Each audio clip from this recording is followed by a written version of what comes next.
விருதுநகரில் 15 வயது சிறுமி மீது காரை ஏற்றி கொலை செய்ய முயன்ற சம்பவம் குலை நடுங்க வைத்துள்ளது. இரு குடும்பத்தினருக்கு இடையிலான பிரச்சனையில் அடாவடியில் ஈடுபட்ட கும்பலுக்கு கூண்டோடு சிறை விருந்து வைக்கப்படுமா?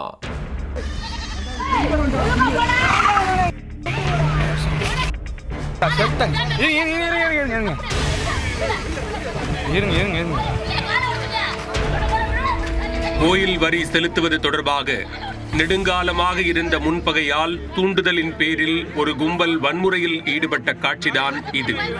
வேகமாக ஓட்டிச் சென்ற கார் கட்டுப்பாட்டை இழந்து வயக்காட்டுக்குள் பாய்ந்ததால் அசம்பாவிதம் தவிர்க்கப்பட்டுள்ளது. நடந்தது என்ன?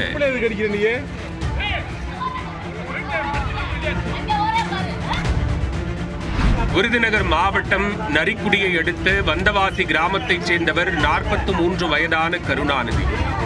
இவர் தனது குடும்பத்துடன் அதே ஊரில் வசித்து வருகிறார்.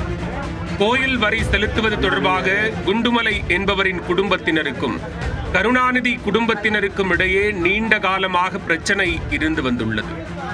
இந்நிலையில் கருணாநிதியின் 15 வயது மகள் வயல்வெளிக்கு இடையே உள்ள சாலையில் ஓரமாக நடந்து சென்றுள்ளார். அப்போது 4 பேர் கொண்ட கும்பல் காரில் எதிரே வந்துள்ளது. திடீரென அதிவேகமாக வந்த கார் சிறுமி மீது மோதுவது போன்று சென்றுள்ளது.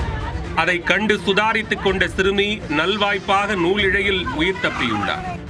அதிவேகத்தில் கட்டுப்பாட்டை இழந்த கார் விவசாய நிலத்திற்குள் புகுந்தது. கொலை முயற்சியில் ஈடுபட்டதைக் கண்டு ஆத்திரம் அடைந்த கருணாநிதி காரில் வந்தவர்களை தட்டி கேட்டுள்ளார். அதற்குள் அவர்கள் கீழே கிடந்த கட்டைகளை எடுத்து தாக்க முயன்று கொலை மிரட்டல் விடுத்துள்ளனர். உடனே ஊர் மக்கள் கூடியதும் அடாவடி கும்பல் அங்கிருந்து தப்பியோடியது. முன்பகை காரணமாக குண்டுமலையின் மகன் ஆனந்தராஜ் என்பவரின் தூண்டுதலின் பேரில் சிறுமியை காரேற்றி கொல்ல முயன்றதாக குற்றம் சாட்டப்பட்டுள்ளது. இது தொடர்பாக சிறுமியின் தந்தை கருணாநிதி முக்குளம் காவல் நிலையத்தில் புகார் அளித்துள்ளார்.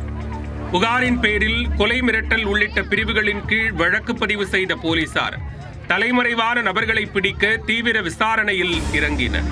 விசாரணையின் முடிவில் அடுத்த கட்ட நடவடிக்கை எடுக்கப்படும் என தெரிவிக்கப்பட்டுள்ளது. நிலையில் சிறுமியின் மீது காரேற்றி கொலை செய்ய முயன்ற வீடியோ வெளியாகி ஊர் மக்களை பதைபதைக்க வைத்துள்ளது.